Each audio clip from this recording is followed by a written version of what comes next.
अस्सलाम वालेकुम सर, खुशामदीद। जी। जी, वालेकुम अस्सलाम। कैसे हैं सर आप? मैं बिल्कुल ठीक हूँ। आप बताइए, आपने तो बड़ी तहकीक करके और पता नहीं क्या-क्या चीज़ें जमा कर ली हैं। बड़ी मेहनत है और बहुत मैं शुक्रगुज़ार हूँ और मुझे बहुत खुशी है कि अपने जो मादरे-इल्मी है उससे ग्रेजुएट करने वाले और उसमें पढ़ने वाले जो ज़्यादातर मेरा ख़्याल है कि आपकी उम्र देख के लगता है कि मुझसे जूनियर होंगे, जो आपके ग्रुप में होंगे। लेकिन अगर मेरे साथ वाले भी हैं या सीनियर्स भी हैं तो उन सबको तहे दिल से यानी एक तो सलाम और फिर मैं तहे दिल से उनका ममनून हूँ कि वो वक्त निकाल के ये ब्रॉडकास्ट देख रहे हैं। बहुत-बहुत शुक्रिया सर, हम लोग ऑनर्ड हैं एक्चुअली और जो आपकी अचीवमेंट है, वो हमें एक्चुअली और प्राउड करती है, हमारे अल्मा मैटर को कि आप जैसे लोग इस इदारे से एसोसिएट रहे हैं सर। सो एक मर्तबा फिर खुशामदीद सर। बात को अगर स्टार्ट करें ममनून हुसैन से ही सर, आपने कहा था ममनून है, तो ममनून हुसैन से बात करते हैं। कैसा लगा था सर जब आपको प्राइड परफॉर्मेंस अवार्ड मिला था और एक तमगा हुस्न कारकर्दगी, एक बैज ऑफ ऑनर मिला आपको कंधे पे। How did it feel? कैसा लगा था सर फॉर इंस्टेंट? आपको अगर मैं सच बात बताऊं तो a part of me actually did not want to accept any award from the state. और अगर को ये लेकिन मैं जो चूंकि पाकिस्तान में रहता हूं और पाकिस्तान में काम करता हूं और उसमें भी एक खास तरह की एरोगेंस होती है। अगर आप चूंकि ये एजाज जो है वो हुकूमत का नहीं होता, रियासत का होता है, तो रियासत से तो हमारा झगड़ा नहीं है, रियासत पे तनकीद है। लेकिन जो हुकूमत वक्त होती है वो चूंकि अपनी अपनी, हम तो कभी खुश नहीं रहे, हमारी मर्जी की हुकूमत तो 70 साल में कभी नहीं बनी। आप लोग जरा आजकल मुतासिर हैं जो लोग मुल्क से बाहर रहते हैं मौजूदा हुकूमत से, लेकिन हमें तो किसी से भी कोई कभी न खैर की उम्मीद थी, और अगर उम्मीद थी भी तो वो पूरी नहीं हुई। तो थोड़ा सा मैं इसमें रिलक्टेंट था टू बी, क्योंकि हम आपस में, ये तो मेरी अपनी कम्युनिटी है तो मैं कह सकता हूँ। लेकिन फिर जाहिर है कि उसमें भी एक खास तरह की एरोगेंस है। अगर आप मेरा यानी वो मकाम, वो सतह नहीं है कि मैं अगर एक रियासत तस्लीम कर रही है और मैं उसी रियासत का शहरी हूँ और उसी की बेहतरी चाहता हूँ, तो मैं इनकार कर दूं, तो उसमें भी मुझे एक एरोगेंस महसूस हुई। तो जाहिर है कि वो मैंने कबूल किया। मेरा ख्याल है एक उनकी इज्जत अफजाई है गवर्नमेंट की, स्टेट की। और चूंकि ये अदब से मुतालिक है तो जाहिर है कि इसके जो यानी यानी उसकी जो बुनियादें हैं वो सियासी नहीं होती। जो आर्ट है, लिटरेचर है या साइंसेज हैं या नर्सिंग है, जिसमें ये जिन जिन शोबों में ये अवार्ड, या स्पोर्ट्स, इन 5 शोबों में ये अवार्ड दिया जाता है। तो लेकिन ये कि मेरा ख्याल है कि मुझसे ज्यादा जो मेरे दोस्त अहबाब और अजीज अकारिब हैं उनको ज्यादा खुशी हुई। और मैं समझता हूँ कि बहुत एजाज की बात है, लेकिन खुशी उन्हें ज्यादा हुई जो चाहने वाले हैं, दोस्त हैं, पढ़ने वाले हैं, उन्हें खुशी हुई। एक्चुअली सर मुझे भी खुद खुशी हो रही है कि you are one of the 3 person जिनको एनईडी से जो है वो ये अवार्ड मिला है सर। तो सर एनईडी की लाइफ से स्टार्ट करते हैं सर। एनईडी से आपने ग्रेजुएट किया है 1990 के अंदर। आपने बताया कि आपका बैच 84 से 85। How was your life in NED? आप किस डिपार्टमेंट में थे? थोड़ा-सा ब्रीफ करें और वो जो 4-5 साल आपके एनईडी के अंदर गुज़रे हैं 80s के ज़माने के, अ, थोड़ा हमें ज़माने में के पीछे लेके जाएँ और उसके बारे में थोड़ा गाइड करें कि हाँ, ताकि हमें पता चले या जो भी लोग देख रहे हैं, जो आपसे जूनियर देख रहे हैं, उनको आइडिया हो कि भाई what was NED like in 1980s? देखिए, एनईडी जाहिर है कि पाकिस्तान से अलग जगह तो नहीं थी। लेट 80s में मैंने किया, एफएससी किया था 84 में। और 85 की यकम जनवरी को मुझे याद है कि मुझे जो है वो एनईडी का स्टूडेंट आइडेंटिटी कार्ड मिला था। और यकम जनवरी 1985 को वो मिला था। और दिसंबर 1990 में मेरे छठे 8वें सेमेस्टर के, हमारा एनुअल सिस्टम नहीं था, मेरा ख्याल है गालिबन अब एनुअल सिस्टम दोबारा री इंट्रोड्यूस हो गया है या अच्छा, दरमियान आपका में हुआ सेमेस्टर सिस्टम था? दरमियान में हमारा जैसे मैंने किया है 2004-5 में तो एनुअल था वो। तो आपसे पहले एनुअल होता सेमेस्टर सिस्टम था? है। तो अच्छा। हमारा सेमेस्टर सिस्टम था। और हुँ, हुँ। सेमेस्टर सिस्टम में हमारी डिग्री जो है वो अगर 85 की यकम जनवरी को फर्ज करें कि अगर आइडेंटिटी कार्ड बन गया है किसी इदारे में, यानी आप दाखिल हो गए, तो 31 दिसंबर 1988 को डिग्री खत्म हो जानी चाहिए थी। लेकिन बिल्कुल हमारी सर। डिग्री दिसंबर 1990 में जो है वो हमारे एग्जाम्स खत्म हुए। जनवरी 1991 में हमारा रिजल्ट आया है। 1990 में इसलिए कहता हूं कि मैंने 1 जनवरी 1991 से एक कंपनी है थी, हुआ करती थी, वो लिक्विडेट हो गई, जेलिन। उसमें बहुत से लोग एनईडी के जाया करते थे, वो एक अच्छी कंपनी थी, तो इंजीनियरिंग फर्म थी। तो 91 के जनवरी में मैंने जेलिन ज्वाइन कर ली थी। तो बिटवीन 85 लेकिन हमारा जो कॉन्वोकेशन हुआ है वो 1991 के फरवरी में हुआ है। तो आप समझ लें कि अगर उसे मिला लें तो एफएससी करने के बाद से कोई 6.5 पौने 7 साल का अरसा लगा। और वो those were not the happiest of times in Pakistan and particularly in Karachi. और तो आप जो कह रहे थे कि एनईडी कैसी थी, तो एनईडी में 4 डिपार्टमेंट थे टोटल। अब तो एनईडी में इतने डिपार्टमेंट हैं जितने हमारे उस्ताद हुआ करते थे। तो अच्छा।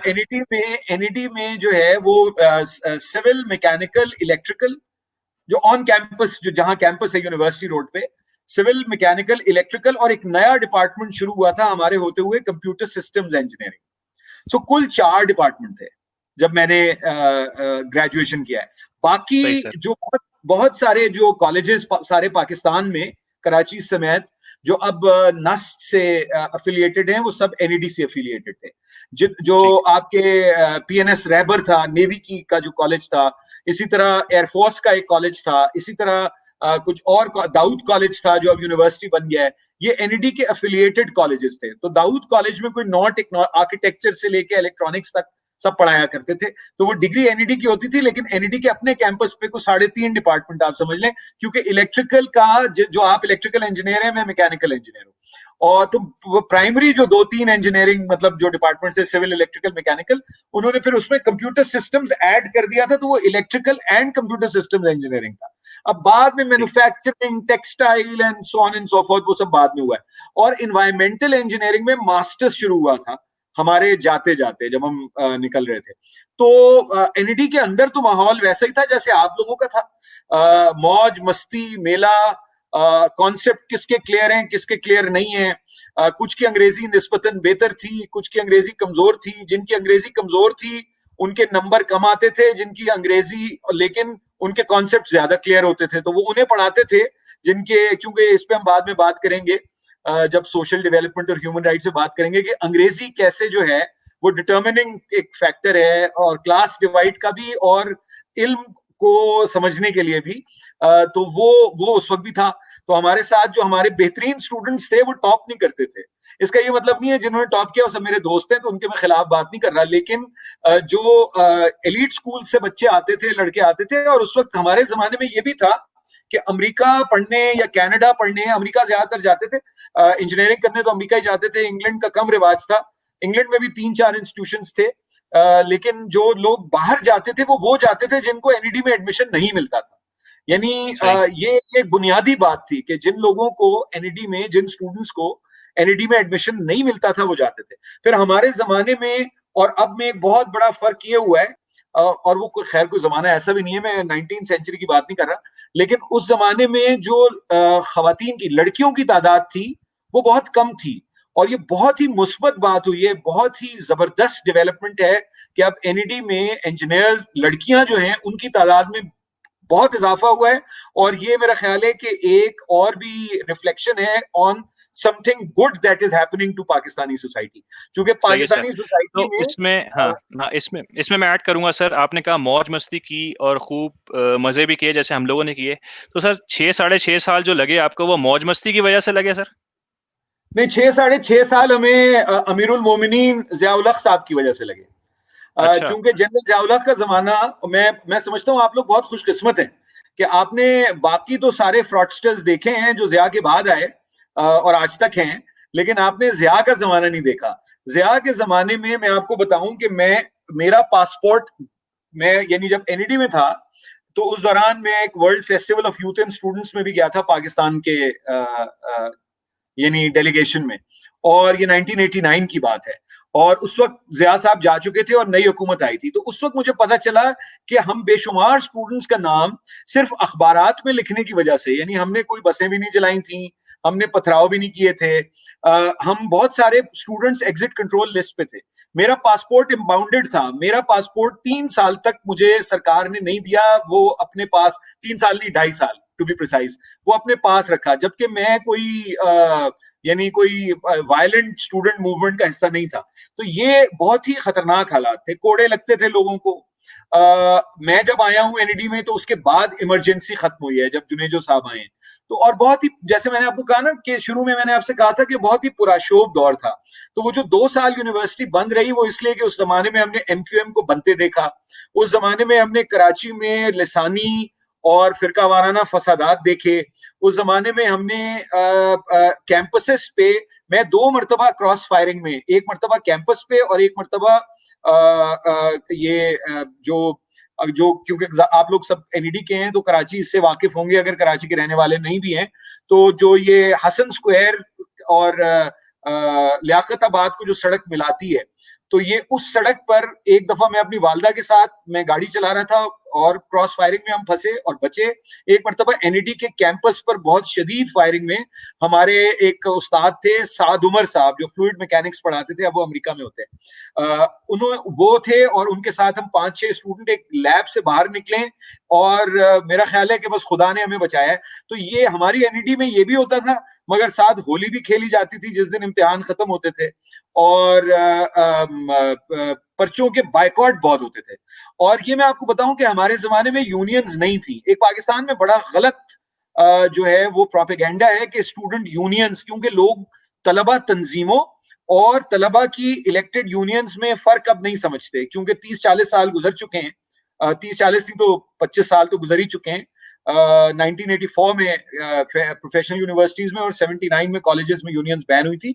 मैं समझता हूं कि यूनियंस के खत्म होने के बाद तलबा तंजीमों के आपस में वायलेंस में बहुत इजाफा हुआ और उन्हें पाकिस्तान के जो यानी सिक्योरिटी एजेंसीज और पॉलिटिकल पार्टीज दोनों ने अपनी पसंद की तंजीमों को आम किया और तबाह किया। तो हमारी नस्ल जो है उसमें बहुत सारा उसका जो हिस्सा है, एनईडी के लोगों की मैं बात नहीं कर रहा, क्योंकि वो तो माशाल्लाह दे डिड वेल, क्योंकि उनको एक मौका मिल गया था कि 4 में नहीं 6 में सही तो, लेकिन एक डिग्री जो उस वक्त तो बहुत ही एक प्रेशियस डिग्री थी।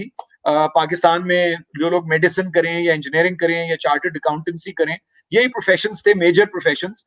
तो वो तो बच गए, लेकिन हमारी नस्ल के बेशतर लोग बर्बाद हो गए उस वायलेंस ने। मेरा ये ख्याल है कि 2 नस्लें, जो लोग अब अपने 50s में हैं और जो लोग अपनी 40s में हैं, उनको तालीम से दूर कर दिया, उनसे शाइस्तगी छीन ली, उन्हें जहनी मरीज बना दिया, चूंकि वो बहुत बुरे हालात थे। लेकिन चूंकि इंसान बहुत जो जिस है, तरह से जो तो हमारी हमने जनरेशन ने जो लाइफ देखी है, जो वो देखा है, तो ऑब्वियसली आप लोगों का डिफरेंट पर्सपेक्टिव है। एनईडी के अंदर कैसा माहौल था, मतलब टीचर्स के बारे में, क्वालिटी ऑफ एजुकेशन? आपने जैसे कहा कि भाई होली होती थी, वो तो हम लोगों ने भी की है अपने जमाने में। अब वो रोड के बाहर हमने बहुत ठीक ठाक तादाद में करते रहे और हम तो लोग हम शुरू रैलीज निकालते करने थे, गए थे तो नारेबाजी आपने करते थे। की ना। हाँ, तो आपने शुरू किया था वो, चले हमें पायनियर मिला है हमारे इसमें जमाने कि में, क्या हुआ है। हमारे थोड़ा बताएं कि हमारे सर प्रोफेसर कैसे थे, किस तरह के टीचिंग स्टाफ था, कितने पीएचडी थे उस वक्त ओवरऑल। सो थोड़ा इस बारे में थोड़ा बताएं कि एनईडी आपने इटसेल्फ एज ए इंस्टीट्यूशन कैसे देखी सर? मेरा ख्याल है कि जो मैकेनिकल इंजीनियरिंग डिपार्टमेंट था, not because I was a mechanical engineer, और मैंने कभी मैकेनिकल इंजीनियरिंग प्रैक्टिस नहीं की। मैं सिस्टम्स इंजीनियर रहा जब मैं जेलन में था, इंस्ट्रूमेंटेशन एंड कंट्रोल करता था, तो आप लोगों के एरिया में इंटरफियर किया बहुत ज्यादा। लेकिन you know, from the perspective of being a mechanical engineer, power plants पे, केमिकल प्लांट्स पे थोड़े अरसे मैंने काम किया। लेकिन मैकेनिकल इंजीनियरिंग की फैकल्टी बहुत अच्छी, और डॉक्टर मुजफ्फर महमूद थे, डॉक्टर अफजाल अहमद थे, अफजाल खान, और डॉक्टर जमील अहमद हमारे जमाने में मैकेनिकल इंजीनियरिंग के पहले जब मैं दाखिल हुआ हूं तो वो हेड ऑफ द डिपार्टमेंट थे। उसके बाद वो वाइस चांसलर हो गए, प्रो वाइस चांसलर रहे, फिर वाइस चांसलर रहे, डीन रहे फैकल्टी ऑफ इंजीनियरिंग के।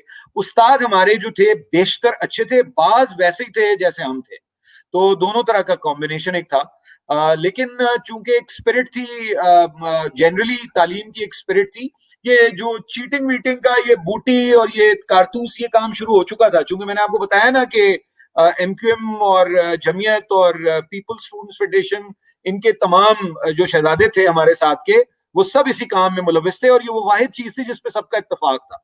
लेकिन फिर भी बड़ी तादाद में लोग, स्टूडेंट्स में एक सेल्फ वो थी, जिसको कहते हैं कि इंटेग्रिटी थी और सीखने का शौक था।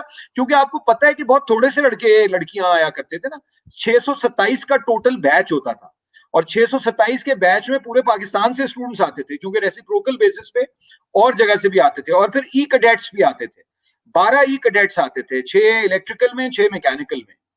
जो यानी जो उसमें से कुछ पीएमए लॉन्ग कोर्स करके आते थे, कुछ डायरेक्ट इंडक्ट होते थे। तो पढ़ने लिखने की कुछ थोड़ी सी एक माहौल अच्छा रिवायत। बना हुआ था इसमें सर। हाँ, अच्छा सर, माहौल आप था। मैकेनिकल इंजीनियरिंग डिपार्टमेंट में थे और 1980s में लड़कियां कितनी थी आपकी क्लास में सर, डिपार्टमेंट में लड़की मैकेनिकल में? वो तो हमारे मैकेनिकल वाले तो बेचारे अभी तक इस तरह के पूछते रहते हैं, यार हमारे क्लास में शायद कुछ लड़कियां वगैरह आ जाएं, जैसे आपने जिक्र किया कि भाई लड़कियां आ रही हैं इंजीनियरिंग में, हमारी लेकिन हाँ, बेचारे मैकेनिकल वालों के पास क्लासों में नहीं आती हैं। आपके पास कितनी तादाद हमारी थी उस वक्त हमारी वुमेन्स की? क्लास हाँ। हमारी क्लास में हमारे पूरे बैच में 7 लड़कियां थी।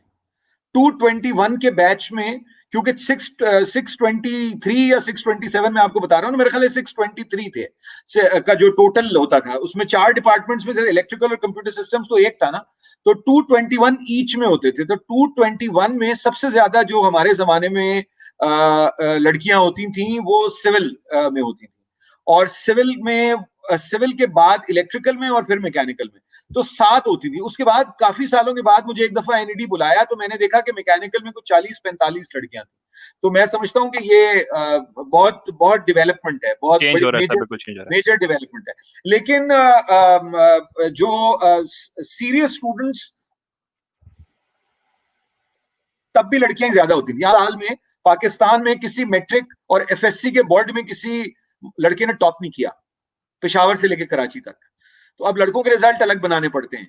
तो खैर एनीवे, तो हमारे जमाने में भी वो ज्यादा सीरियसनेस उनमें ज्यादा होती थी। लेकिन मैं समझता हूँ कि ये मजाक के अलावा बाज लड़के भी बहुत बहुत अच्छे निकले हैं, और अभी भी जो मेरे बैचमेट्स हैं उनमें से अनफॉर्चुनेटली अक्सरियत बाहर है, क्योंकि this is how the economy of this country works, कि वो बाहर है अक्सरियत, लेकिन वो सारे के सारे उनमें से बाज बहुत ही काबिल इंजीनियर्स हैं, चाहे वो एविएशन में है, मैन्युफैक्चरिंग में है, या वो इंजीनियरिंग मैनेजमेंट में या बिजनेस में चले गए हैं। तो वो बहुत सॉलिड किस्म के इंजीनियर्स हैं, लड़के भी, ठीक है लेकिन सर। लड़कियां भी बिल्कुल अभी से सर रिक्वेस्ट आना शुरू हो गई है कि इस सेशन को चलने दें और इसको लिमिट नहीं करें 1 आवर में, लेकिन हम कोशिश करेंगे जितना ज्यादा हम पाकिस्तान समेट में सकें। 10:30 बज रहे हैं। हाँ जी, बिल्कुल है सर, ऐसे ही। लेकिन हम कोशिश करेंगे कि हमारे पास आपके लिए आपका टाइम भी काफ़ी कीमती है, लेकिन हमारे लिए बड़ा ऑनर्ड है कि हम जितना आपसे एब्ज़ॉर्ब कर सकें सर। आगे चलते हैं सर, लाइफ इन एनईडी से थोड़ा आइडिया हुआ। फिर आगे आपकी जो आप एनईडी से निकले हैं, फिर मोस्टली आपकी लाइफ सोशल डेवलपमेंट में और ह्यूमन राइट्स में रही है। तो ये ट्रांज़िशन एकदम हुआ था, इसके पीछे क्या पर्सपेक्टिव था? क्योंकि जब इंजीनियर्स एनईडी में दाखिला लेते हैं, इसका मतलब ये है उसका बैकग्राउंड अच्छे पढ़ाई के बैकग्राउंड से है, मेहनत करके बच्चा आता है और उसके बाद एनईडी में एडमिशन होता है। तो मेहनत की, एनईडी में एडमिशन लिया, इंजीनियरिंग की, इंजीनियर बने। लेकिन उसके बाद अपने आप को मूव किया टुवर्ड्स सोशल डेवलपमेंट और ह्यूमन राइट्स के ट्रांजिशन के बारे में थोड़ा बताएं कि कैसी रही ट्रांजिशन? क्या सोशल डेवलपमेंट प्रोजेक्ट्स में काम करते रहे आप? और फिर आगे हम लोग ह्यूमन राइट्स पे बात करेंगे, और स्पेसिफिकली मैं चाहता हूं कि आज हम वुमेन एम्पावरमेंट के पे भी बात करें, इस टॉपिक पे भी बात करें। सो जो ट्रांजिशन है उसके बारे में मुझे बताएं सर, कैसी रही ये ट्रांजिशन? असद बात यह है कि मैंने कोई इंजीनियरिंग भी सोच के उसमें एडमिशन नहीं लिया था। मेरा कोई ये नहीं था कि, ना मेरे को वालिदैन का कोई ख्याल था, ना मेरे एक मामू थे, उनका ख्याल था कि मुझे, क्योंकि मेरी जबानें दोनों थोड़ी सी बेहतर थी बचपन से, और मैं जरा बक बक करता था, तो उनका ख्याल था कि मुझे लॉ कर लेना चाहिए। एक और मामू थे मेरे, जो उनका वो पुराने सीएसपी थे, और उनका ये ख्याल था कि मुझे सीएसएस कर लेना चाहिए। तो बुनियादी तौर पे मेरे सारे दोस्त कर रहे थे इंजीनियरिंग। मैं जब डीजे कॉलेज से निकला हूं, तो या तो वो मैं प्री इंजीनियरिंग में पढ़ता था, क्योंकि मेरा जो है ना, मेरी केमिस्ट्री हमेशा से कमजोर रही है, लेकिन फिजिक्स और मैथ काफी ठीक थी, यानी परफेक्ट स्कोर वाला लेवल था उस वक्त। अब तो फारिग हो गया हूँ, and that is something which is, मतलब है कि जो मैं अब सोचूं, तो मुझे मैकेनिकल इंजीनियरिंग में थोड़ा सा इंटरेस्ट जरूर था, क्योंकि मुझे फिजिक्स में इंटरेस्ट था। और अब ये जो ट्रांजिशन हुआ, वो मेरा ख्याल है कि मैं समझता हूं कि उसकी एक वजह तो पाकिस्तान के हालात थे, और एक वजह मेरी दिलचस्पियां थी, और दूसरी है कि मैं और चीजें बहुत पढ़ता था। हमारी तालीमी निज़ाम में खराबी एक बुनियादी ये है कि हमारे जो इंजीनियर, यानी इंजीनियरिंग में, मेडिसिन में, अकाउंटेंसी में, इन प्रोफेशंस में, या आईटी जो अब डेवलप हुआ है, इन प्रोफेशंस में जो लोग जाते हैं पाकिस्तान में, उनको यूनिवर्सल एजुकेशन नहीं पढ़ाई जाती, यानी उनको सोशल साइंसेज और ह्यूमैनिटीज और लिबरल आर्ट्स का कुछ पता नहीं होता। इस वजह से आप देखेंगे कि उनमें बहुत ज्यादा जो है वो यानी बहुत यानी माजरत के साथ, लेकिन उनमें बहुत ज्यादा कंजर्वेटिज्म होती है और बहुत ज्यादा वो आसानी से बगैर किसी तहकीक के और बगैर किसी यानी आप क्या कहना चाहिए कि फिलोसॉफिकल बैकग्राउंड के और हिस्ट्री को समझे हुए जो करंट अफेयर्स में होने वाली चीजें हैं उसके प्रोपेगेंडा का शिकार होते हैं। ये I am being very Frank. तो मैंने और चीजें, मुझे और चीजें पढ़ने का बहुत शौक था, क्योंकि मैं पढ़ता बहुत था, तो मैं लिटरेचर पढ़ता था, हिस्ट्री पढ़ता था, और मेरी दूसरी डिग्री भी मुख्तलिफ है। लेकिन मैं समझता ये हूँ कि इंजीनियरिंग का पाकिस्तान में जो डिग्रीज अवेलेबल हैं, क्योंकि पाकिस्तान में स्ट्रक्चर्ड तालीम सोशल साइंसेज में या लिबरल आर्ट्स में अब जाके शुरू हुई है, यानी लम्स या लम्स वैसे हालांकि मैनेजमेंट स्कूल है और एक थोड़े से यानी मैं नहीं समझता कि उतना वाइड है जितना होना चाहिए, और कुछ उनके एलिटिज्म के भी मसले हैं, मगर हबीब यूनिवर्सिटी, लम्स या जो दीगर कॉलेजेस बनना शुरू हुए ये अब हैं। हमारे जमाने में मेथोडिकल होने के लिए मैं समझता हूँ कि जो मेरी डिग्री है उसने मुझे बहुत मदद दी है, तो वो तालीम जाया नहीं हुई। यानी अगर मैंने बहसियत, पाकिस्तान में वैसे कौन सी मैन्युफैक्चरिंग होती है, अगर मैं इंजीनियरिंग प्रैक्टिस कर रहा होता और मुझे ग्रो करना होता तो मुझे तो मुल्क छोड़ के जाना होता। तो क्योंकि पाकिस्तान में तो अब कुछ चीजें डेवलप हो रही हैं, लेकिन मैकेनिकल इंजीनियर पाकिस्तान में तो मैन्युफैक्चरिंग ही नहीं है। मतलब जो सेक्टर है वो इतना श्रिंक होता जा रहा है, डी इंडस्ट्रियलाइजेशन हुई है हमारे जमाने से लेके अब तक। तो मुझे फिर और चीजों में इंटरेस्ट था, एंड और मुझे चूंकि और मतलब है कि वो फिर मुझे आगा खान फाउंडेशन में एक पोजीशन के लिए किसी ने मुझसे कहा कि आप अप्लाई कर दें, वो कम्युनिटी डेवलपमेंट की पोजीशन थी। मैं देखिए left of the centre political background से मेरा ताल्लुक है, मैं कम्युनिटी डेवलपमेंट का काम जो है वो बहुत सीरियस समझ के मैंने किया। तो मैंने आगा खान फाउंडेशन के साथ पहले काम किया, उसके बाद मैंने सेव द चिल्ड्रन के साथ काम किया, फिर मैंने एमनेस्टी इंटरनेशनल के साथ सेंट्रल एंड ईस्टर्न यूरोप में काम किया। उसके बाद मैंने एक इदारा है एसपीओ, उसका मैं कोई 8-10 साल हेड रहा, 8 साल टू बी प्रिसाइज। और मैं फिर यूएन के और जो दीगर rights based human development, women's rights, minority rights, labour rights इन पर्टिकुलर, मैं इन पे काम करता रहा। और इसमें मैंने प्रोफेशनली भी काम किया और वॉलंटरली भी काम किया, और वो मेरी दिलचस्पी थी। लेकिन जो मेरा बेसिक जो शौक था वो तो लिखना पढ़ना था, और लिखने पढ़ने का तो आपको पता है कि लिखने पढ़ने से तो आपका रोजगार नहीं चलता। तो क्लोजेस्ट चीज जो थी वो डेवलपमेंट प्रोजेक्ट है। लेकिन उसमें इंजीनियरिंग की डिग्री का मुझे फायदा ये हुआ कि अगर मैं मतलब है कि वो डॉक्यूमेंट्स पढ़ सकता हूँ, जो टेक्निकल कोई अगर मैं कोई इंफ्रास्ट्रक्चर के प्रोजेक्ट्स हैं जो मेरे लार्जर प्रोजेक्ट का हिस्सा है, क्योंकि मैंने लार्ज साइज प्रोजेक्ट्स मैनेज किए हैं डेवलपमेंट के, तो वो मैं मुझे कोई आके उस पे मुझे यानी बेवकूफ नहीं बना सकता कि भाई ये चीज ऐसे नहीं ऐसे होती है, क्योंकि मैं ड्राइंग पढ़ सकता हूँ, मिसाल के तौर पे मैं टेक्निकल स्पेक्स पढ़ सकता हूँ, मैं इस तरह की इससे रिलेटेड और चीजें। और अगर आप मैकेनिकल इंजीनियरिंग करते हैं या कोई भी एक ब्रांच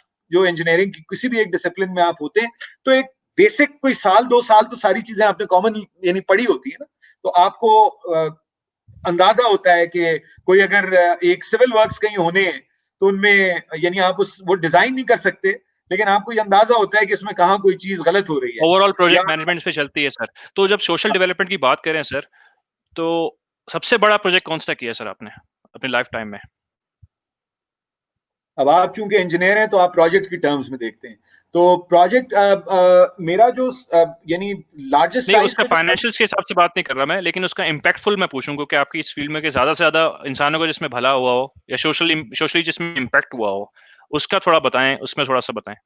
देखिए वो तो वक्त के साथ पता चलता है, क्योंकि सोशल जो डेवलपमेंट के प्रोजेक्ट्स हैं वो टाइम बाउंड नहीं होते, वो ओवरनाइट नहीं हो सकते। मिसाल के तौर पे वो कोई पुल नहीं है कि आपने वो 6 महीने में बना दिया, या वो कोई मेट्रो नहीं है पिंडी इस्लामाबाद की कि आपने 11 महीने में बना दी और लोगों ने उस पर सफर करना शुरू कर दिया। जो सोशल इम्पैक्ट है takes a long time, and I will be very candid about it कि मैं ये नहीं कह सकता कि कितना जो आप सोशल काम करते हैं वो फौरी तौर पे कामयाब हो गया, अनलेस कि वो चैरिटी ना हो, किसी को खून ना पहुंचाना हो या किसी को खाना ना खिलाना हो। तो ये सोशल इम्पैक्ट या सोशल डेवलपमेंट के काम होते हैं लॉन्ग टर्म। लेकिन मैं समझता हूँ जो सबसे सक्सेसफुल 2 काम मैं समझता हूँ मैंने किए हैं। एक, मैं जब स्ट्रेंथनिंग पार्टिसिपेटरी ऑर्गेनाइजेशन मैनेज करता था तो उसका बजट जब मैंने वो ज्वाइन किया है तो वो 4.5 करोड़ का एनुअल फाइनेंशियल आउटले था। जब मैंने वो छोड़ा है तो वो 90 करोड़ था, और ये आज से 10 साल पहले की बात है। और वो एक मेजर ऑर्गेनाइजेशन थी जो पाकिस्तान के 77 डिस्ट्रिक्ट्स में कम्युनिटी डेवलपमेंट और humanitarian disaster management, conflict management, humanitarian response का काम करती थी। तो एक तो वो मेजर सक्सेस था क्योंकि उसका साइज भी बड़ा और वो बहुत उसका इम्पैक्ट जो 2010 के फ्लड्स थे उस वक्त तक मैं वहां था, उसके बाद मैंने वो इदारा छोड़ा है। वो उन फ्लड्स की मैनेजमेंट में से लेके और जो 2005 का अर्थक्वेक था उसमें जो रिस्पांस था वो सबसे बड़ी पाकिस्तानी ऑर्गेनाइजेशन थी जिसका सक्सेसफुल रिस्पांस था। और इसके अलावा तालीम, सेहत, खवातीन के हकूक और रोजगार की फराहमी, ये सारे काम वो करती थी। दूसरा ठीक है जो in sir. Terms of money, yes in sir, terms of yes. Money very quickly, वो मैंने एक DFID फंडेड प्रोजेक्ट 6 साल रन किया। SPO का मैं CEO था, इसका मैं टीम लीडर कहते हैं या चीफ ऑफ पार्टी को। तो इसका मैं ये 55 बल्कि $60 मिलियन का प्रोजेक्ट था। अबाउट समझ लें आप 55 मिलियन डॉलर समझ लें, 40 मिलियन पाउंड्स का प्रोजेक्ट था जो ये कब पाकिस्तान था के, सर?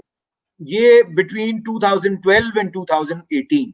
और ये 6 साल इसे मैंने मैनेज किया और ये पाकिस्तान के 45 डिस्ट्रिक्ट्स में, लेकिन ये 2 सूबों में था। SPO का काम सारे पाकिस्तान में था इंक्लूडिंग AJK। ये 2 सूबों में था, पंजाब और पख्तूनख्वा, खैबर पख्तूनख्वा के 45 डिस्ट्रिक्ट्स। और उसमें हमने कोई 4,500 कम्युनिटीज में 6 साल काम किया and it was very successful. इसका फोकस पाकिस्तान की के जाहिर है कि कमजोर तरीन तबकात और पसमानदा तरीन तबकात पे था, with an additional focus on women, persons with disabilities and children. ठीक है सर। अच्छा सर, वुमेन राइट्स की जब बात होती है तो हम उस पे चाहते हैं कि थोड़ा सा और डिटेल में बात हो। तो हमारे साथ इस ग्रुप की मॉडरेटर है रबाब सलीम, वो हमें ज्वाइन करेंगी and she would like to ask you some question sir. मुझे बस आप 1 मिनट दें, मैं तो थोड़ा सा पानी लेके आ रहा हूँ। Sure sir. लेकिन मैं सुन रहा हूँ, I mean she can it's okay. Ask.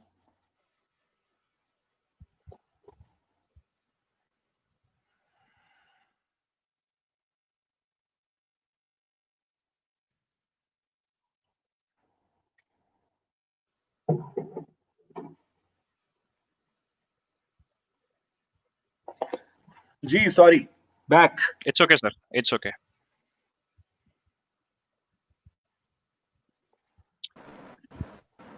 अस्सलाम वालेकुम।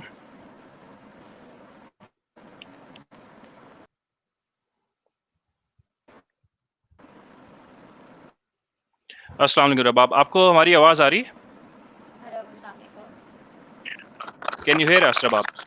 Yeah, I can hear you. Okay. Yeah. जी रबाब।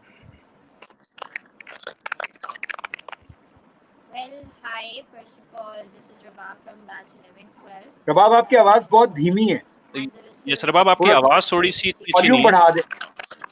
थोड़ा आप ऊंचा बोल सकती हैं या check your mike please. Well, I was yes. just giving an introduction to myself that this is Rabab from batch 11-12 of textile engineering, and I'm currently working as research assistant in the textile sectors of Midas Safety.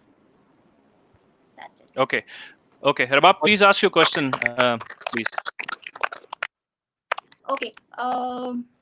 Well, first of all, you are at a very good position, and I'm glad that I have been given this chance to ask this question. My question about like, it's about my first question is that what Human Rights Commission of Pakistan thinks about women empowerment. Like, how do you people take it? Everybody have their different definition of this. How do you people take it, or how do you people foresee it or perceive it? अच्छा, नहीं, बहुत शुक्रिया आपके सवाल का रबाब। मेरा ख्याल है कि अगर मैं आपको थोड़ा सा बैकग्राउंड दे दूं, ये थोड़ी सी डिस्टॉर्शन आ थोड़ी रही सी है। डिस्टॉर्शन है। I'll keep her in the background. दोबारा से हम उनसे सवाल ले लेंगे। Please continue your question. Yes sir. Alright, देखिए थोड़ा सा बैकग्राउंड में आपको दे दूं। पाकिस्तान के जो आईन है, ह्यूमन राइट्स कमीशन जो है, it's an independent organization, it is not कोई सरकारी इदारा नहीं है, लेकिन पाकिस्तान के आईन को ये मुकद्दम समझता है। और पाकिस्तान का मसला ही हम ये समझते हैं कि पाकिस्तान के मसले हल हो जाएं अगर पाकिस्तान अपने आईन पर अमल करना, पाकिस्तान की रियासत और पाकिस्तान के इदारे शुरू कर दें। एक बात। दूसरी बात ये कि Pakistan is state party to many international agreements, protocols, covenants, conventions. उसमें पाकिस्तान स्टेट पार्टी है, जो बैनुल अक़वामी अग्रीमेंट्स हैं, तो पाकिस्तान को उनकी पासदारी करनी चाहिए। इन सब में पाकिस्तान में जो खवातीन के हकूक से मुतालिक, मिसाल के तौर पर जो उनके यानी violence against women and girls से मुतालिक कवानीन हैं, पाकिस्तान के दस्तूर में कुछ मौजूद हैं और कुछ कवानीन यानी राइट्स मौजूद हैं, लॉज मौजूद नहीं। दस्तूर जो है वो आपको हकूक देता है, उन हकूक को की पासदारी के लिए और उन हकूक को यकीनी बनाने के लिए आपको कानून साजी करनी होती है। तो ह्यूमन राइट्स कमीशन का ख्याल है कि बहुत सारी कानून साजी पाकिस्तान में पिछले 10-15 साल में हुई है, ये तस्लीम किया जाना चाहिए, मगर बहुत सी कानून साजी नहीं हुई।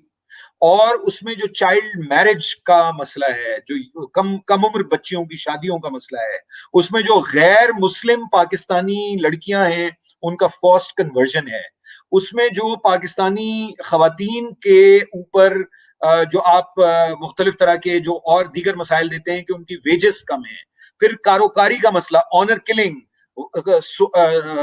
जो स्वरा वनी, जो एक्सचेंज बार्टर की जाती हैं औरतें मर्दों के दरमियान डिस्प्यूट्स को रिजॉल्व करने के लिए, ये सारे मसले ह्यूमन राइट्स कमीशन उठाता है। इन मसलों से क्या को मॉनिटर करता है, इन पर मुसलसल रियासत और पार्लियामान के मुख्तलिफ इदारों पर दबाव डालते हैं हम। और पाकिस्तान में इसका जो दूसरा पहलू है वो आगाही है, अवेयरनेस रेजिंग है, वो हम कोशिश करते हैं, दीगर इदारे भी करते हैं, हुकूमत खुद भी करती है। ऐसा नहीं है, यही तो पाकिस्तान में कंफ्यूजन है कि पाकिस्तान में इस वक्त जो कवानीन है बहुत से उनको उन पे अमल दरामद का मसला है, कुछ तो कवानीन नहीं है, कुछ कवानीन पे अमल दरामद का मसला है। पाकिस्तान का जो आईन है वो गारंटी करता है कि पाकिस्तान में जिन्स या सिन्फ की बुनियाद पे किसी किस्म की कोई तफरीक नहीं होगी, तो हम समझते हैं कि उस पर अमल होना चाहिए और उससे मुतालिक जितने कानून है वो बनने चाहिए। और जाहिर है कि लेकिन मैं इसमें एक खैर का पहलू है और उसको मद्देनजर रखना चाहिए, वो ये कि जितनी बच्चियां और जितनी लड़कियां और जितनी यहाँ एनईडी की पुरानी मेरी साथी और मेरी बाद में आने वाली मेरी जूनियर इंजीनियर्स मौजूद हैं, ये सब अपनी डिग्री को या अपनी तालीम को अपनी वालिदा, अपनी नानी, अपनी दादी की तालीम से कंपेयर करें और देखें कि 1-2 जनरेशंस में कितना फर्क पड़ा है। तो इसलिए मैं समझता हूं कि ये खामोश इनकलाब है, हमें ये काम करते रहना चाहिए और खवातीन को अपने हकूक को की आवाज को बुलंद करते रहना चाहिए, मगर साथ साथ सिर्फ सिर्फ खवातीन से ये मसला हल नहीं होगा जब तक मर्द सेंसिटाइज नहीं होंगे और जब तक रियासत के इदारे इस बात को तस्लीम नहीं करेंगे। तो ये ह्यूमन राइट्स कमीशन का व्यू है। ठीक है सर। अच्छा, इसमें सर एक चीज मैं ऐड करूं, जो यस सर, इसमें मैं एक चीज ऐड करूंगा सर, जो जर्नल फेमिनिज्म है वो और ह्यूमन राइट्स मतलब अलाइंड है, या आपको लगता है आप उस चीज से अलाइंड नहीं है, थोड़ा डिफरेंट है वो ग्लोबल फेमिनिज्म की जब हम बात करते हैं तो इटसेल्फ? ग्लोबल, एक तो मैंने यही गुजारिश की थी, अब मैं आपको छेड़ूं अगर, कि ग्लोबल फेमिनिज्म कोई एक चीज नहीं है और ये मुख्तलिफ तरह के फेमिनिस्ट मॉडल्स हैं दुनिया में। क्योंकि देखिए वेस्ट का जो एकेडेमिया है वो मुसलसल रिसर्च करता है, वो मुसलसल नए नए आइडियाज लाता है, उसमें से कुछ आपको अच्छे लगते हैं, कुछ आपको अच्छे नहीं लगते, कुछ टाइम बाउंड होते हैं, कुछ यूनिवर्सल होते हैं। ग्लोबल फेमिनिज्म का जो मूवमेंट की बहुत सी शक्लें हैं और वो हर समाज और हर रियासत के अपने हिसाब से उसको अपनी टर्म्स पे लेना चाहिए। तो अब हमारे यहाँ जो फेमिनिस्ट हैं, मिसाल के तौर पे जो पाकिस्तान में फेमिनिस्ट समझी जाती हैं, उनके खिलाफ प्रोपेगेंडा बहुत है, मगर वो कोई अमेरिका की या वो स्वीडन की फेमिनिस्ट नहीं है, वो इसी समाज में रहती हैं, इसी समाज में अपने कारोबार हयात चलाती हैं।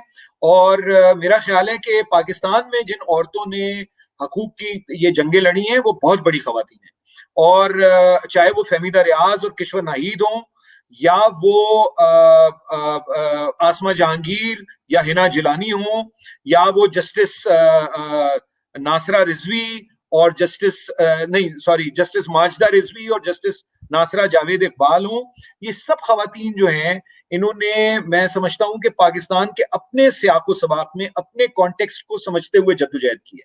लेकिन पाकिस्तान में चूंकि जो भी एक तंग नजर बयानिए की मुखालिफत करे वो या काफिर है या गद्दार है, तो इसलिए बेचारे हर एक को गाली पड़ती है। लेकिन ये ग्लोबल फेमिनिज्म का, और जो अब मैंने जरा थोड़ी लंबी तकरीर कर दी, आदत हो गई है यानी वो इस तरह से बात करने की, लेकिन आसानी के लिए जो ह्यूमन राइट्स का एजेंडा है, ह्यूमन राइट्स का एजेंडे में औरतों का को बराबर का शहरी समझना, बराबर का इंसान समझना है। फेमिनिज्म की तहरीक जो है वो एक अलहदा तहरीक है। वो ये कहती है कि औरतों को पुश बैक करना चाहिए पूरे निजाम को, जो एक पेट्रियार्कल निजाम है। और लेकिन उस पुश बैक करने में ये नहीं होगा कि सिर्फ दुनिया में मर्दों की हुक्मरानी खत्म करके औरतों की हुक्मरानी कायम कर दी जाए, बल्कि मकसद ये है कि इंसानों की हुक्मरानी हो जिसमें मर्द और जन बराबर हो। बराबर। तो सर इसमें आपने कहा कि भाई वेस्ट का कल्चर अपना है, हमारा कल्चर अपना है, तो इसमें औरत मार्च वगैरह की जो चीजें हुई थी उसमें अपने आप को आप लोग कैसे फिट करते हैं, या उसको आप लोग कैसे देखते हैं एज ए ह्यूमन राइट्स? क्योंकि उससे बहुत ज्यादा कंट्रोवर्सी हुई थी स्पेसिफिकली लास्ट ईयर, मतलब सुप्रीम कोर्ट तक भी चीजें गई थी या इस तरह से गई थी, तो उस पर थोड़ा कमेंट कीजिए सर। देखिए, बात यह है कि इसके हम चूंकि ये एनईडी की कम्युनिटी है और इसमें लोग जो हैं वो चीजों के बारे में सोचते हैं, समझते हैं। नहीं सर, अभी बहुत ज्यादा डोमिनेंट हमारी वुमेन इंजीनियर्स मौजूद हैं इस ग्रुप पे भी, वैसे भी। नहीं नहीं तो नहीं, वो अच्छी बात है, वो बहुत अच्छी हम्म। बात है, लेकिन मैं कुछ और बात कह रहा हूँ। विमेन इंजीनियर्स तो मौजूद होंगी, लेकिन इनमें से आधी विमेन इंजीनियर्स उसके खिलाफ होंगी।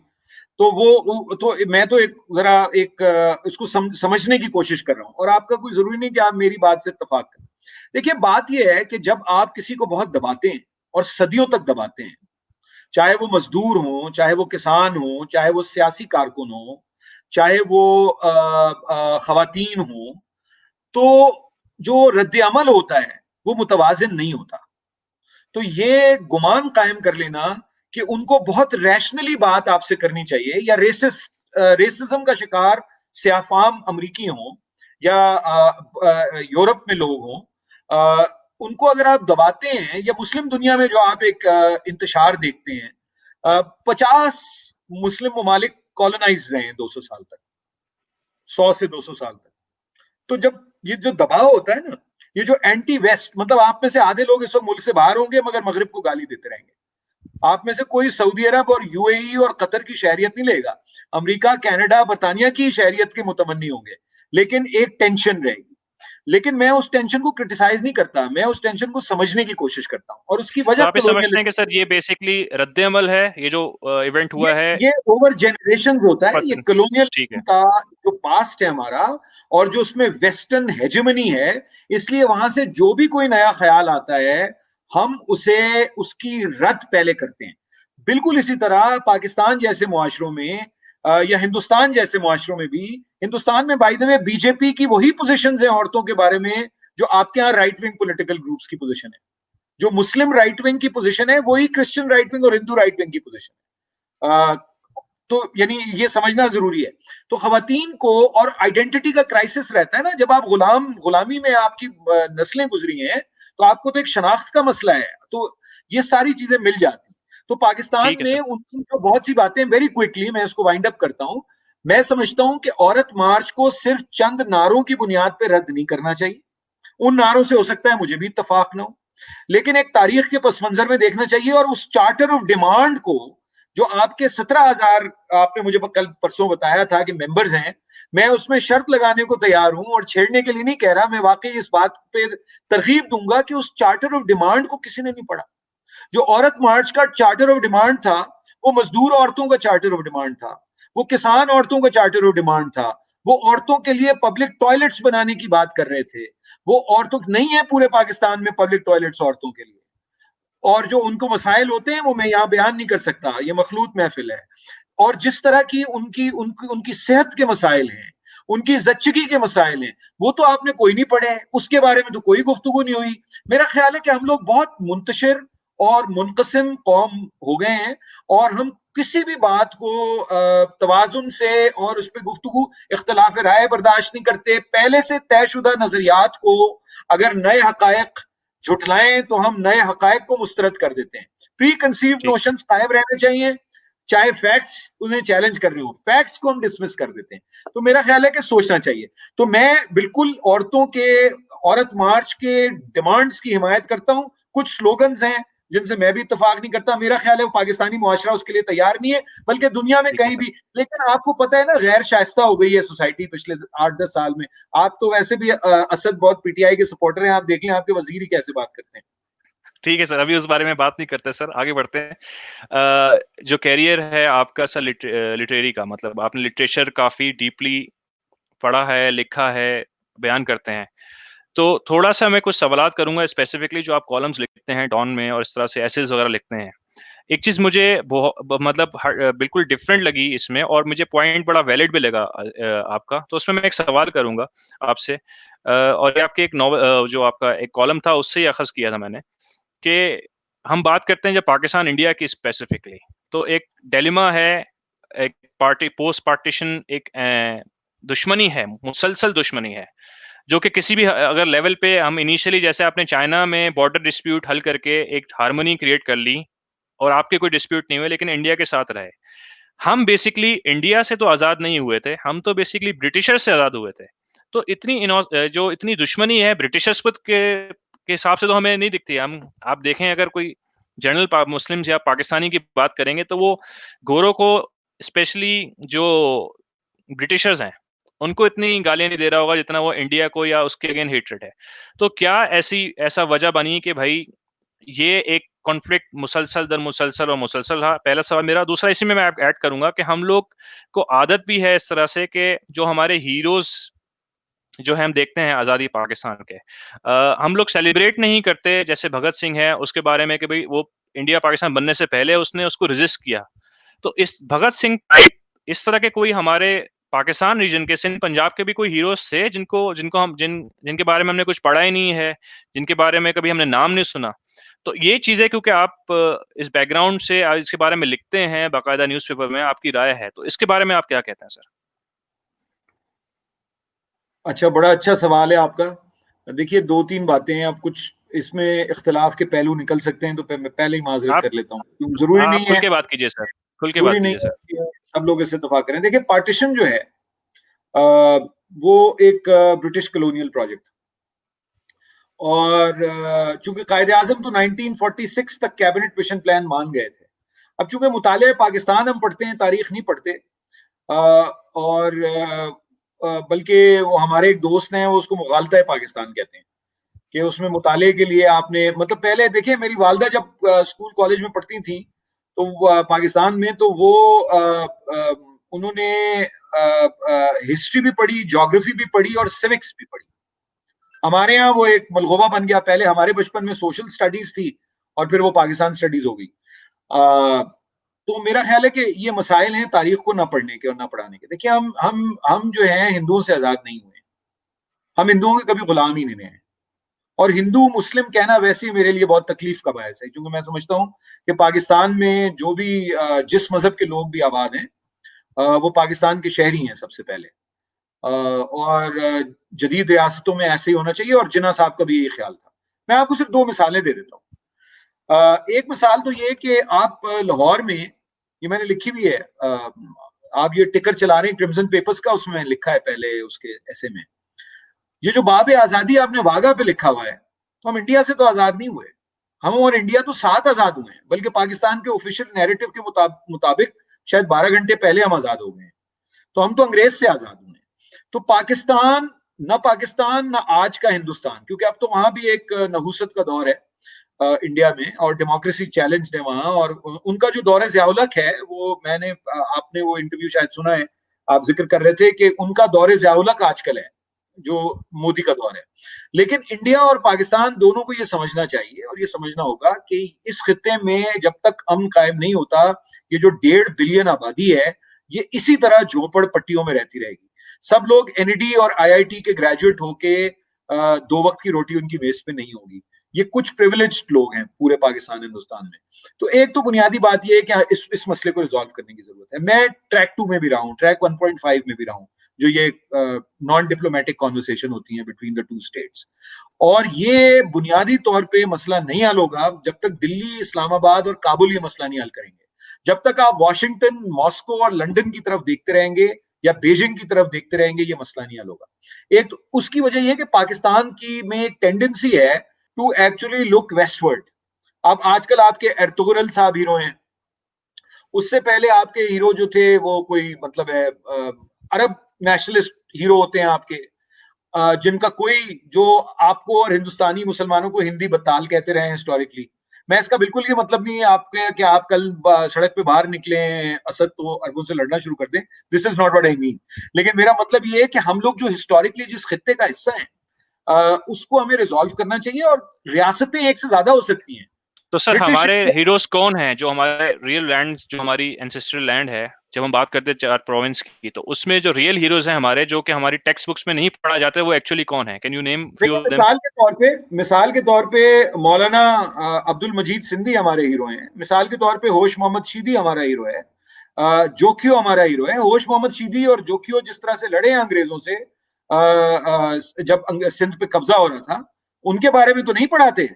उनके बारे में क्यों नहीं पढ़ाते भाई? जहां एम्प्रेस मार्केट बनी हुई है कराची में, वहां ये जो लोग अंग्रेज की क्लाइव नहीं, सॉरी, चार्ल्स नेपियर जिसने सिंध को फतह किया था, क्लाइव ने तो बंगाल किया था, कि जो नेपियर से और नेपियर से पहले और नेपियर के बाद फौजों से लड़ते हुए जो लोग शहीद हुए हैं, उनका कोई नाम नहीं लेता। तो ये कोई बात है? ये तो उस वक्त तो कोई एक्चुअली सर राजा नाम नायक तो को मैंने प्रॉब्लम फर्स्ट नहीं टाइम थी ना। सुने हैं, राजा आपके नायक मुंह से से बहुत ही सुने प्रॉब्लम हैं है। अभी। हाँ। राजा नायक से बहुत प्रॉब्लम है। होश मोहम्मद हम्म शीरी से क्या प्रॉब्लम है? उस वक्त तो मुसलमानों की हुकूमत थी ना सिंध में। उसके हम्म बाद दुल्ला भट्टी है पंजाब में, जो अकबर से जो उसका जो रेवेन्यू का निजाम था उस पर लड़ा है।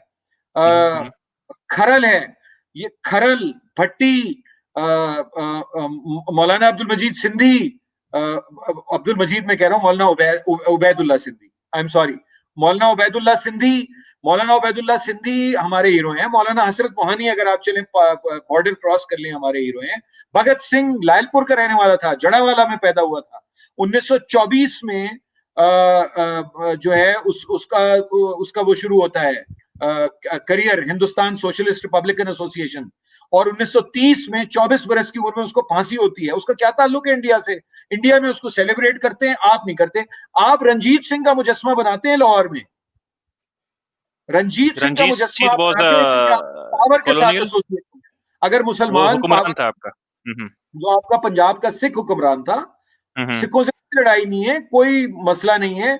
अब नहीं होना चाहिए, अगर माजी में रहा भी है, माजी में तो लड़ाई थी ना। तो हम्म भगत सिंह तो हिंदुस्तान पाकिस्तान, उसकी उस वक्त पाकिस्तान की अलहदा तहरीक तो नहीं चल रही थी। अब लाहौर में शादमान चौक को अगर भगत सिंह चौक का नाम आप रखने के ऊपर जुलूस निकालते हैं और बिलबोर्ड तोड़ते हैं और आग लगाते हैं टायरों को, तो रंजीत सिंह का मुजस्मा बन जाता है। भगत सिंह क्या? तो मेरा ख्याल है हमारे अपने हीरोज हैं, चाहे वो मुसलमान हो चाहे गैर मुस्लिम हो। होश मोहम्मद शीदी को सेलिब्रेट करना चाहिए, उसके नाम का अवार्ड होना चाहिए पाकिस्तान में।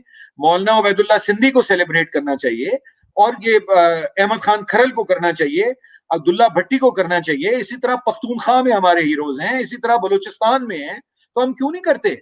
कश्मीर में है, क्यों नहीं करते? मुझे नहीं समझ में आता। मुझे क्या फैसिनेशन है कि कभी कोई जो है वो हीरो तुर्की से इंपोर्ट हो रहा है 800 साल, जो कि फिक्शन है। It's a fictional play. It's like जो जिस तरह के ड्रामे लिखा करते थे नसीम, सॉरी, नॉवल लिखा करते थे, फिक्टिशियस हिस्टोरियन नॉवेल्स नसीम एजाजी, उस तरह की कहानियां हैं, और उस पर आप लोगों को विप अप कर रहे हैं उनका इमोशन। भाई हम तुर्क नहीं है, हम अरब नहीं है, हम इस खित्ते के रहने वाले हैं। पाकिस्तान हमारा मुल्क है, और एक लार्जर साउथ एशियन कल्चर और सिविलाइजेशन है जिसका हम हिस्सा है। ठीक है सर। अच्छा सर, एक सवाल हम लेंगे मजीद। उसामा अहमद हमारे साथ हैं, मैं इनको ऐड करता हूँ। इन्होंने कुछ सवाल करने हैं आपसे सर। अस्सलाम वालेकुम उसामा, कैन यू हियर अस?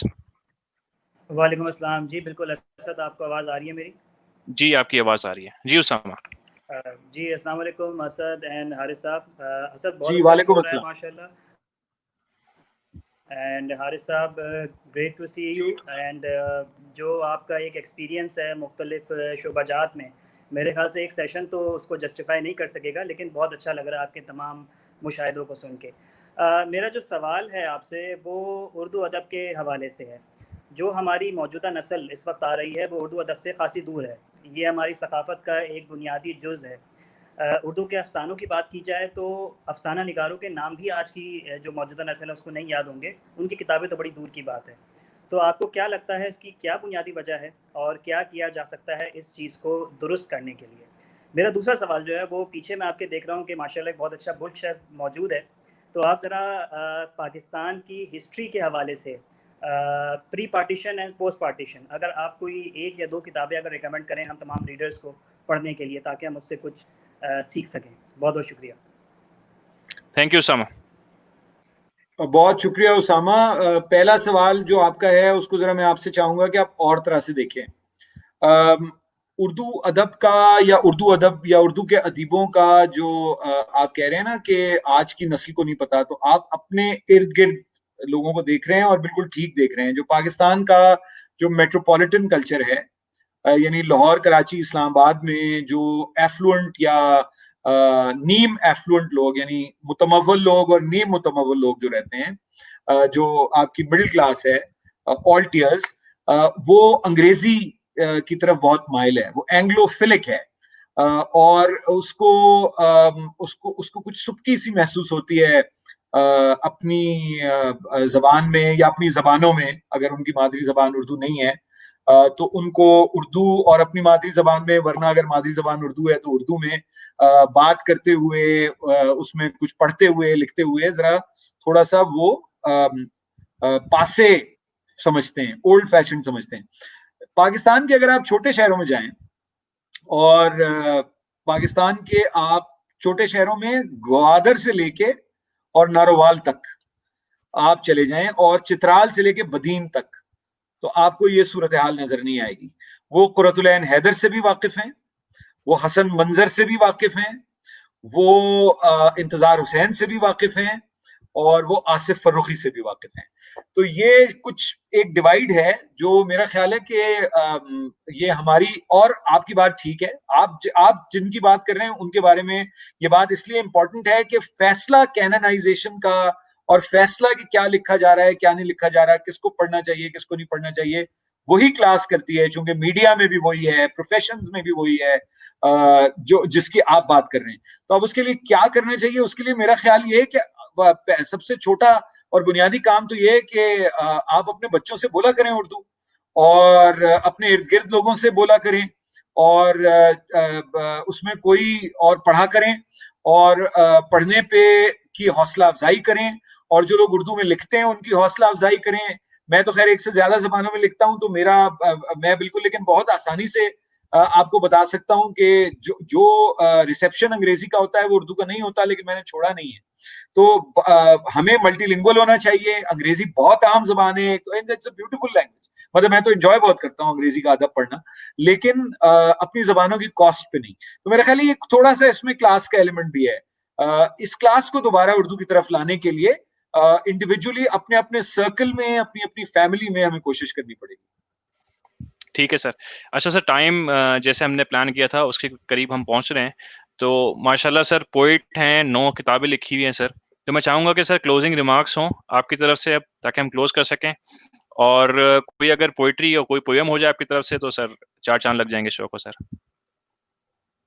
अच्छा, नहीं, बहुत शुक्रिया। मैं लिखता हूँ ज्यादातर, आखिरी रिमार्क्स तो क्या है, बल्कि ये कि मुझे बहुत खुशी हुई, और मैं समझता हूँ कि जितने सवाल हुए वो भी बहुत अच्छे पर्टिनेंट क्वेश्चंस थे, और आई होप के कुछ सोचने का मौका मिला होगा, क्योंकि आखिरी हल किसी के पास नहीं होता, फाइनल जवाब भी किसी के पास नहीं होता। सिर्फ ये कि अपना अपना तजुर्बा होता है, अपना अपना देखने का तरीका होता है, और एक हदीस है कि इख्तिलाफ राय उम्मत के लिए बायस रहमत है। मेरा ख्याल है कि मुसलमान जो और भी सब कुछ भूल गए हैं, तो ये हदीस तो बिल्कुल ही भूल गए हैं। और इसके लिए जो भी हमारे यहाँ साथी हैं, दोस्त हैं, उन सबको बहुत प्यार, बहुत दुआएं। और मैं आपको मैं लिखता हूँ नज़में लिखता हूँ, लेकिन मैं आपको एक गजल के चंद शेर सुना देता हूँ। गजलें मैं बहुत कम लिखता हूँ, तो ये एक तरह से जरा थोड़ा सा एक्सक्लूसिव हो जाएगा थैंक यू वेरी मच हमारे जी, बिल्कुल। इस ग्रुप के लिए, चूंकि लोग जरा राइम पसंद भी करते हैं, ये भी मुझे पता है। तो और नज़में मेरी जरा थोड़ी सी खुरदुरी हैं, और उसमें और इश्यूज बहुत ज्यादा हैं। तो मैं आपको गजल के चंद शेर जो हैं बिस्मिल्लाह सर। आपको सुनाता हूँ।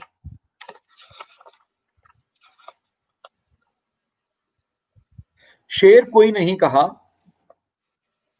शेर कोई नहीं कहा, मनसबो जाह के लिए। शेर कोई नहीं कहा, मनसबो जाह के लिए, नज्म कभी नहीं लिखी, मीरे सिपाह के लिए। शेर कोई नहीं कहा, मनसबो जाह के लिए, नज्म कभी नहीं लिखी, मीरे सिपाह के लिए। लुक्मे तर अजीज तर, लुक्मे तर अजीज तर, था भी नहीं भी था कि दर, खुलकर भी बंद ही रहा, संजरो शाह के लिए। और हुस्न के सारे जाविये पेशे नजर रहे मगर, हुस्न के सारे जाविये पेशे नजर रहे मगर, दिल को लहू किया तो बस चश्मे स्याह के लिए। दिल को लहू किया तो बस चश्मे स्याह के लिए।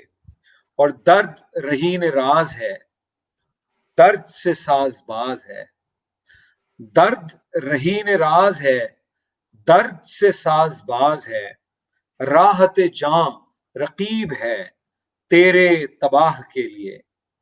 और बोसे कुंज लब ने कब कर दिया मुझको जां बलब, आरज़ुए हयात अब एक गुनाह के लिए। और हारिसे खाम से हजर, हारिसे खाम से हजर, कुफ्र भी कब है मोतबर, तारिके दीनो दिल है एक गैरत माह के लिए। शेर कोई नहीं कहा, मनसबो जाह के लिए, नज्म कभी नहीं लिखी, मीरे सिपाह के लिए। लुक्मे तर अजीज तर, था भी नहीं भी था कि दर, खुलकर भी बंद ही रहा, संजरो शाह के लिए। बहुत बहुत शुक्रिया। जबरदस्त सर, बहुत बहुत शुक्रिया सर।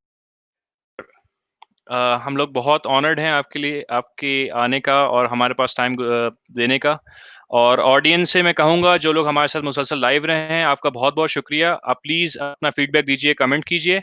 और जो लोग बाद में भी इसको सेशन को देखेंगे, प्लीज़ अपना फीडबैक ज़रूर दीजिएगा और कमेंट ज़रूर कीजिएगा। इंशाल्लाह मुलाकात होगी नेक्स्ट सेशंस में। Thank you very much. अल्लाह हाफ़िज़।